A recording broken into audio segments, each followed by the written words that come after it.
is Matt Miller. Joining me today is Tony and his cat. What's going on, dude? There is a cat. Yeah, I saw it going over your shoulder. That was perfect timing. There she goes. Days, you're Um, famous. so yeah, this week we are going to talk about the Super Bowl. Um, Throwback to 2015, Patriots Seahawks. Tom Brady at it again. No, just kidding. Not really. But if Marshawn Lynch is on the field, you bet the Seahawks are gonna hand it off.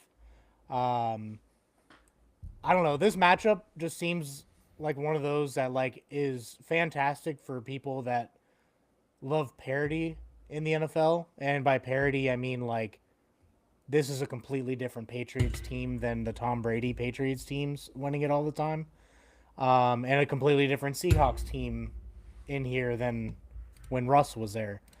Um, so it's cool to see that like there's different teams in it this year, and I like to see that parity. One thing that will happen though is viewership will not be through the roof. I feel like it's gonna be one of those where a bunch of people are tuning out because they don't like the halftime performance, which just mute it for 30 minutes, I guess. I don't know. That was a whole thing on the internet for a while. Poop break. Um, Oh, I think it's regained. I think it's regained a lot of steam. It'll be interesting. It'll be interesting to see how it plays out in the masses. yeah, I mean, these two teams seemingly caught everyone by surprise. I mean, they're good rosters. They've built from within for a few years. In New England, it was just a change of coach. That's really what needed to happen. And I mean, I didn't think was that Ryan's? Is that D'Amico Ryan's that got fired, or was that No, I can picture him. I can't. Mayo. Yeah, I didn't think Mayo deserved to be fired like he did, but I mean, makes Bob Kraft look pretty smart right now, and makes all of us look like idiots. Yeah, I think you know with how bad the Patriots have been the last couple years, I don't know that anybody really expected them to go out and just ball out like they did. And when you think about what Vrabel's done, he's a very defensive minded coach, and this squad is set.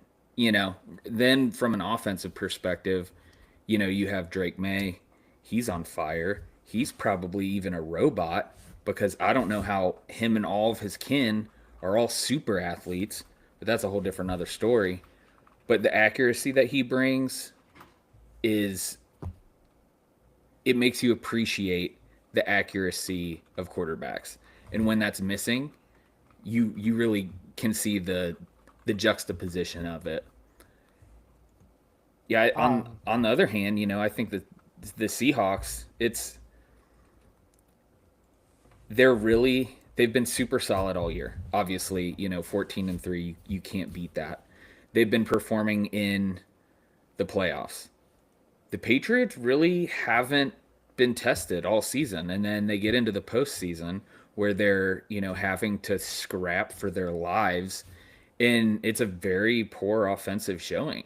Over the all the games that they've played.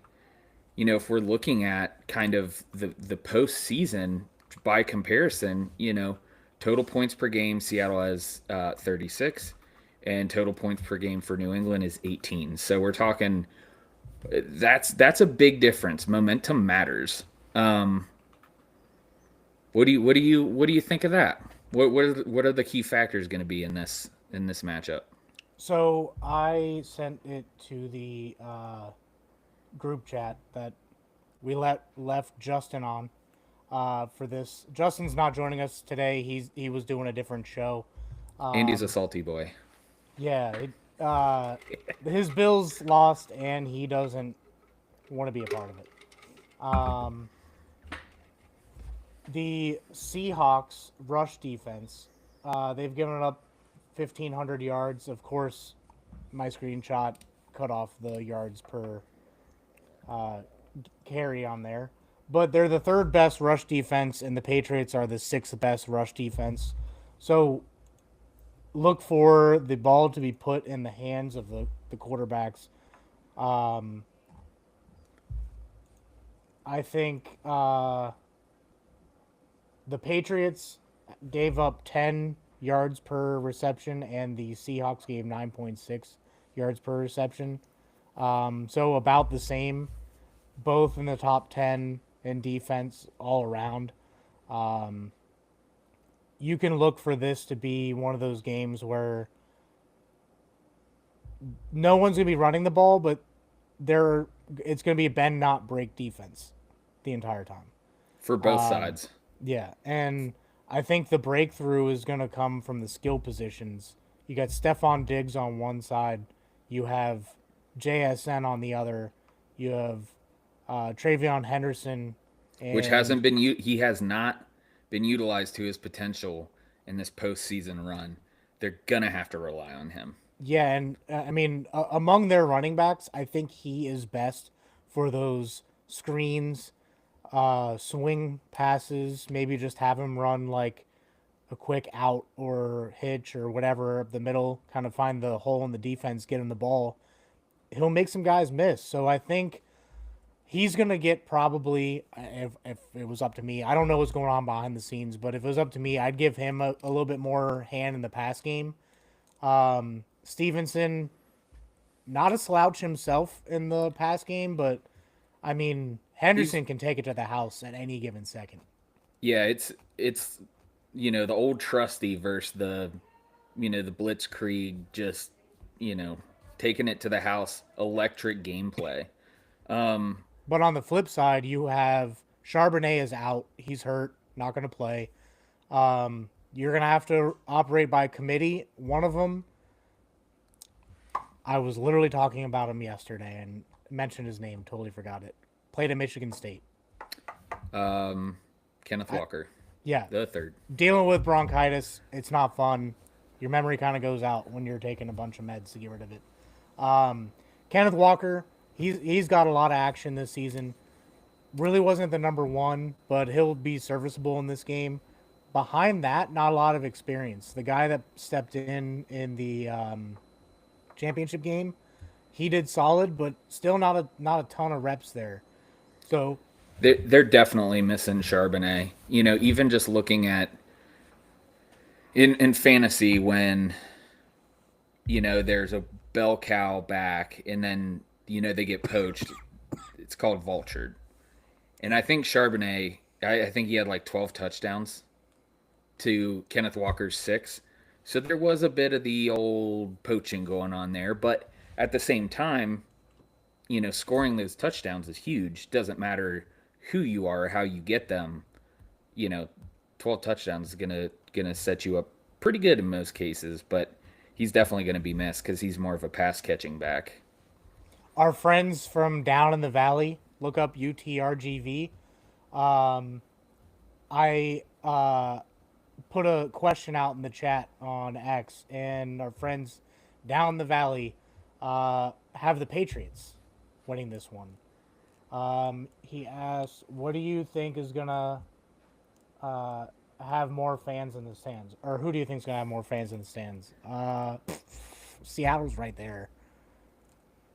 Most of the Patriots fans, I feel like, migrated away from the Patriots and towards the Chiefs or other teams. Um, I think that Boston's a buzz. yeah, They are they it's a they big city that I'm pretty sure there's direct flights. I don't know about Seattle. I don't Seattle may not have direct flights to San Francisco, but I don't know much about the West Coast flight schedules. That really wasn't on the docket today. they need you, Matt. They need you as an air traffic controller. I don't have the attention span for to be an air traffic controller, but I think it's easier for Seahawks fans to go, but I think I put in the chat the ticket ranges. So it may be more Boston fans there just because of the ticket ranges. The lowest price to get into Sunday's contest is from Vivid Seats for $4,836 in section 420. Do you want to guess what the most expensive ticket is? 10, 20, 50K, 100. No, no, not 100, but like a shade under 60K. That's a whole ass car, if Yeah. we're being honest. There's a Yeah, lot of and things you could do with that. I think one of the things that we're going to talk about for a completely different topic is that the NFL has started to price out a lot of their fans. Now, to go to a Super Bowl, you got to be loaded, get lucky or whatever. Um, the everyday blue collar worker, work from home kind of person, they're not going to have access to this. You're looking at like CEOs of companies, or for some reason somebody passed up tickets to the game and gave them up. Um, Super Bowl is one of those now that, like back in Super Bowl one, you could go for like $300. Can't do that anywhere near that anymore. No, the last time I went to, um, man, I just almost called it TQL Stadium, and then I almost called it Paul Brown Stadium. Paycor. Last time I went to Paycor, we were in the nosebleeds, and it was the game against the Rams when they came to town. I think this would probably be 2022 ish. $200 a pop for nosebleeds. Yeah, it was like $400 a ticket for the Bengals playoff game against the Raiders, right behind the Raiders tunnel, to watch the Bengals win their first playoff win in 31 years. That was fantastic. That was a big one. Yeah, I would say that was worth the $400, but I don't know how many. Um, I don't know how many playoff games I'm going to be able to go to. What's I'm not what's unless I hit the lottery. what's the most you'd spend on a ticket to the Super Bowl? Not in that price range. I think the most that I would spend for the total of tickets would probably be 1,000. For the Super Bowl? Say your team say the Bengals make it back. How much are you spending, dude? Probably $300 on party supplies. Buying that 4K experience from the home television. Yeah, I'm gonna upgrade my TV package. I was working somewhere, and one of the ladies was selling Super Bowl tickets. They were like in some lottery, and they had 2 tickets. And I was like, man, I really, really want to go. That's when I still believed. They hoodwinked me, but that's when I believed. And I think she was gonna sell them for maybe 4,500 a piece. So not too far off from how they're going in San Fran. Yeah, but at least there you don't have the possibility of getting cancer or Or popping an Achilles yeah, as you pass by their electrical station. yeah. What is that, folks? What is that? That's a whole new podcast that we got to start up for that one. Justin can't escape this. No, he can't. This is tinfoil talk, baby. Yeah, we're gonna start a conspiracy theory channel at some point. But no, I mean, like, getting back to the two teams that are playing. Gotta watch us with them tangents. Yeah, I mean, we'll go into a full swing on MLS here on an NFL episode. No, I mean, like, this is kind of why we originally took a step back from the NFL for a little bit, was because it was you could see the writing on the wall. It was getting a little bit ridiculous on the whole pricing model, who they want in the stadium. They're price gouging their customers on like cable, and like you have to have every streaming service to be able to watch games now, and it's It's sickening. ridiculous. Yeah, That's it's that's why sickening. we spend so much time talking about college, because as much as we hate ESPN, 90% of the games, when you go from the bottom of D6 or whatever all the way up through the Ohio States, Alabamas, and whatnot, the Indianas, um, like you'll catch 90% of the games on ESPN. So at least there's one spot for that, pretty much. But when it comes to the NFL, there's nothing bigger than the Super Bowl. So people are going to watch, people are going to listen. So I guess switching gears, listen to what we have to say about this game. Predictions. You got a score prediction, Tony? I do. I do. I'm thinking it's going to be a low scoring affair. I'm not talking like a 3-7 because I think a lot of people would leave. They That wouldn't. would be I, a I think, beautiful game. would it? I mean, From having two defensive minded head coaches just having a beautiful play sheet for defense it, and just as it went on, the pressure would build, and that would get exciting. But, I mean, if we're looking in the postseason, Seattle's had 36 points per game. They've held opponents to 16 and a half. New England's had 18 total points per game, and opponents have been 8.7. So, if we're looking, Seattle, by the numbers and just by the momentum, is going to have, an edge. I think their defense is better than New England's. I do think New England has a good defense, though. I think they're very similar in a lot of ways. Where it'll differ will be the offense. And, the I'll give my prediction, and then I'll put something in a nice little package and bow for you. So, I think it'll be Seattle 24, New England 20. you know what's really funny? What? Mine is smack dab in the middle of those. My prediction: Seattle 23, New England 22. Um, I think it's Projecting going a to be heartbreaker. Yeah, I think it's going to be a last second field goal just because it would mean a lot in the Super Bowl to for viewership to keep people in Yeah. there. We're conspiracy theorists. We look at all the conspiracy theories no matter the subject.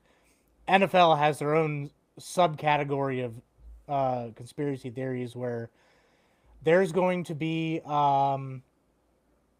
there's going to be a flag somewhere in there that everyone's going to be bitching, complaining about. Keep the drive moving. Um, Tone, what are the betting odds on the Super Bowl scoregami? Can you look that up for me real quick? Yeah, yeah. I had them. I was looking at them earlier. Do you Uh, know what scoregami is? no. If it's ever happened before, there's like a whole. You can use AI and they'll look it up for you, but basically like, how many times has that score happened? Okay. Um, if yeah, Probably pretty infrequently, I would think. 23, 22. I think that one would probably. I think we would have a scoregami first on that one, especially in the Super Bowl. So you I wanting to know the over under or the spread?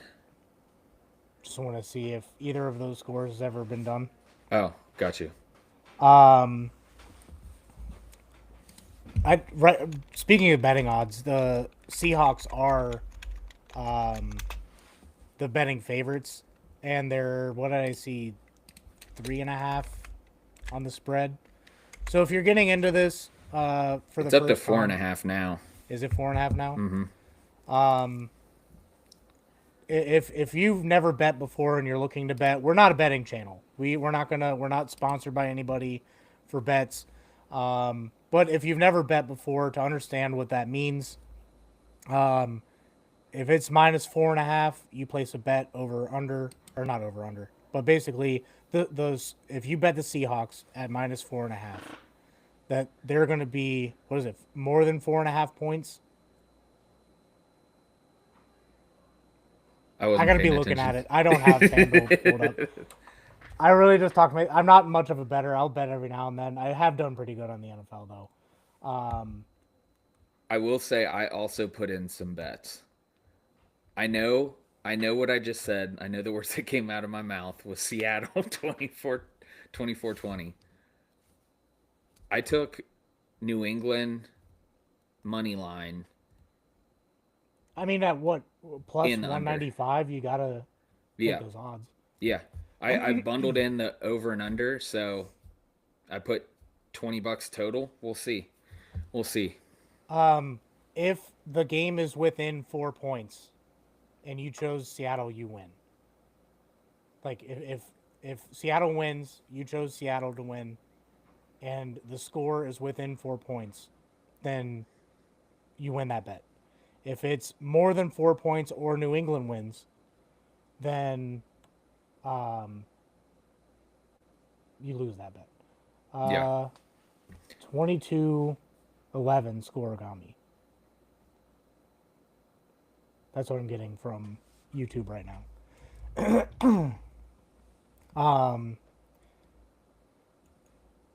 Like I said before, we're not really betting guys. We'll throw some bets out there, so don't use us for your betting.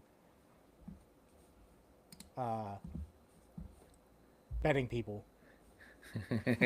We'll talk you into bad bets. Follow let's us. put it that way. Yeah. But I mean, yeah, the odds are good in this one.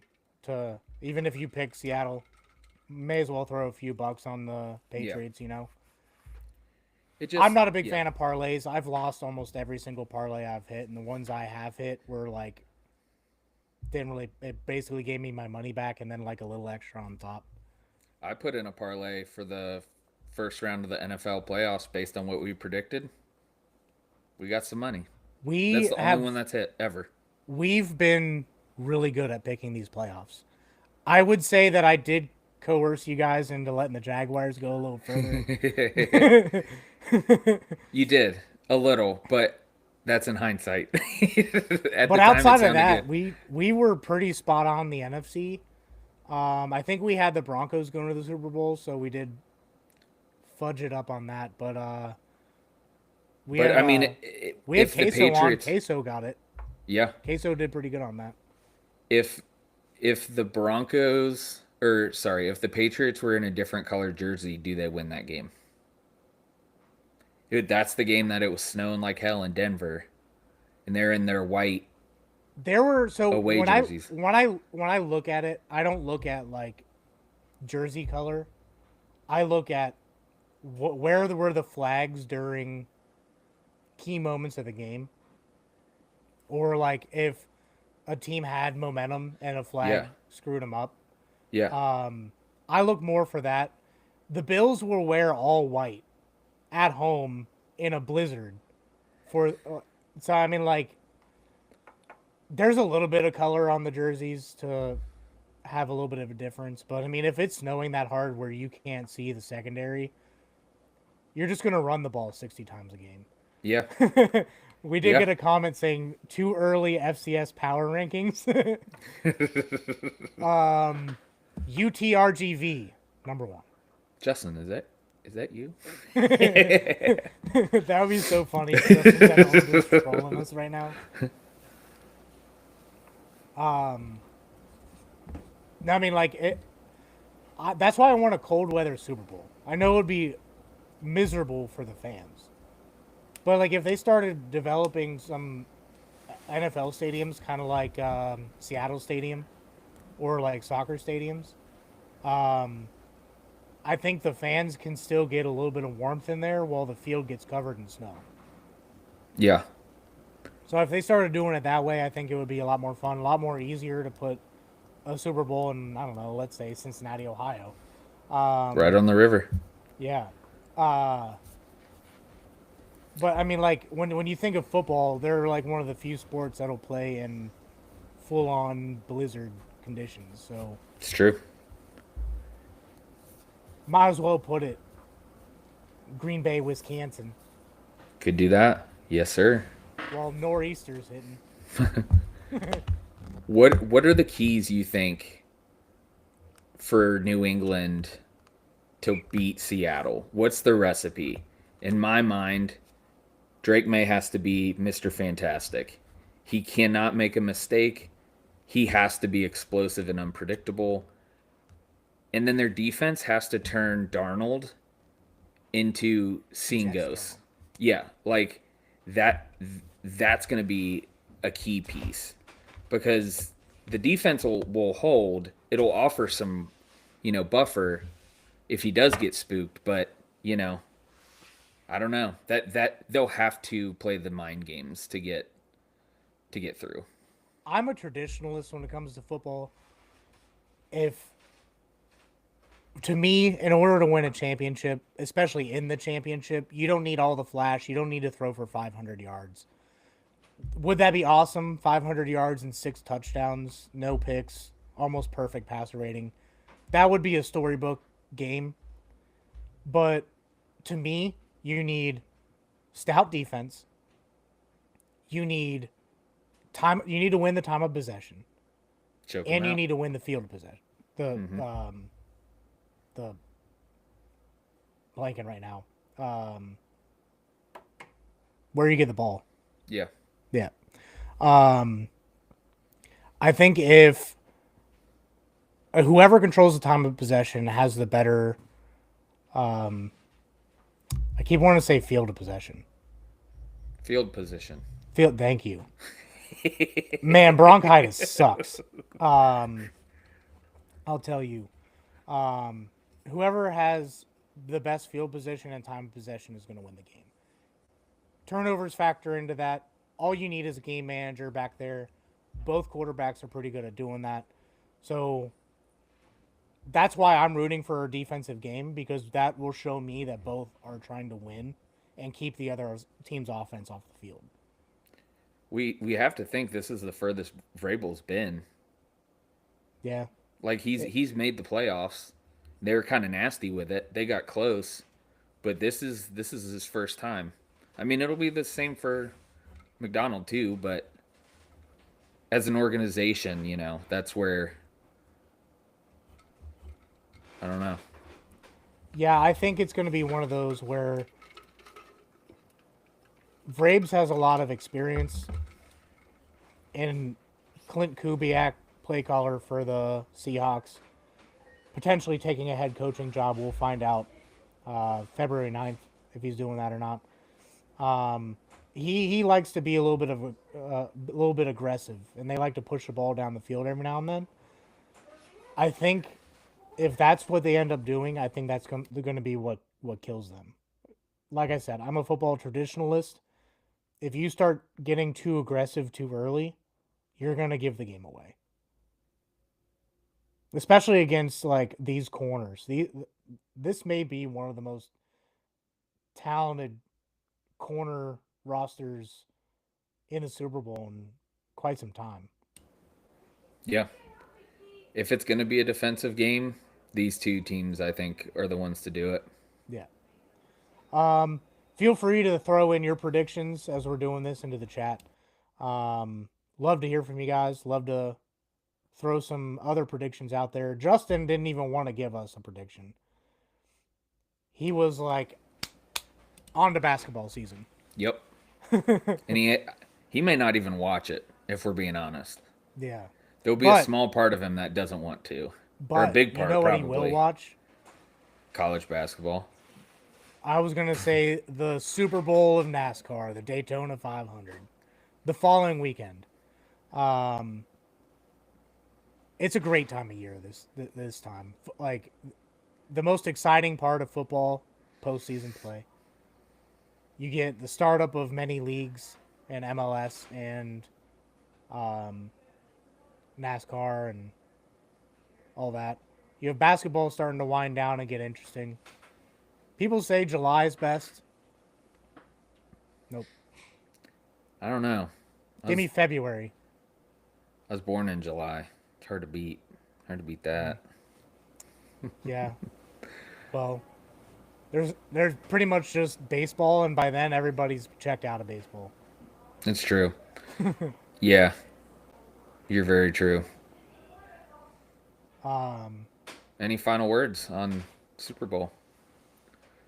We got a "Do It for Biff" comment. So yeah, uh, for those of you who don't know that, Greg Biffle died in a tragic plane accident a couple months ago.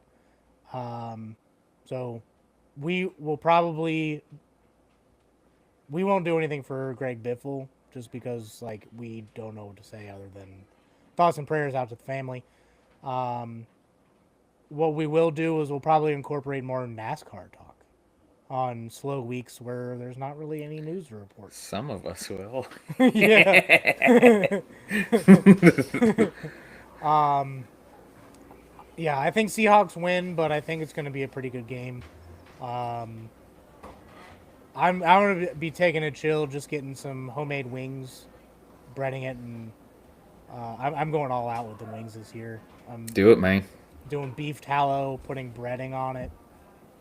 I got this super dope, special Nashville hot chicken uh, sauce.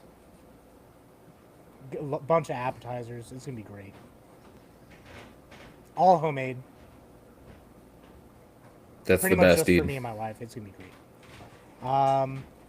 Yeah. So next week, Justin put something on the calendar. I don't know. Oh, it's our mock draft next week. So gonna wait till we get the final order. Gonna throw out a mock draft. Tony, gonna be taking the week off next week. Much deserved week off. Next week, I hope to not have bronchitis, so that way I'm way more entertaining, and you don't have to listen to me cough past the microphone every 10 minutes. It wasn't too bad, dude. It wasn't too bad. And then, yeah, we've got a lot of fun shows planned, ranging from all different sports. We were a little on the short side today for you guys, so giving you some extra time back. But look for some MLS talk coming up. Look for our mock draft. Look for college basketball talk is going to start swinging back into it. I'm a how many MLS games are there in a season? 40. Close to that, yeah. There's 19 home games, so probably about 40. I'm a like 1/24th season ticket holder now. All at the end of the season, which I thought was hilarious. Yeah, yeah. Those are going to be great games, Oh yeah, I'm excited. and maybe you'll be able to sneak away for one sooner too. Yeah. So yeah, that's all for this show. We appreciate you guys tuning in. Follow us at Updog Sports Talk on all the popular social media sites. We are doing a better job of getting our actual podcast portion out on Spotify and iHeart and wherever else we are. Podbean, Google, Apple, wherever you get your podcasts, we're sometimes there. We are getting a better job of doing that consistently, but follow us there if you want to listen to us in the car ride. But other than that, catch you guys next week with our mock drafts.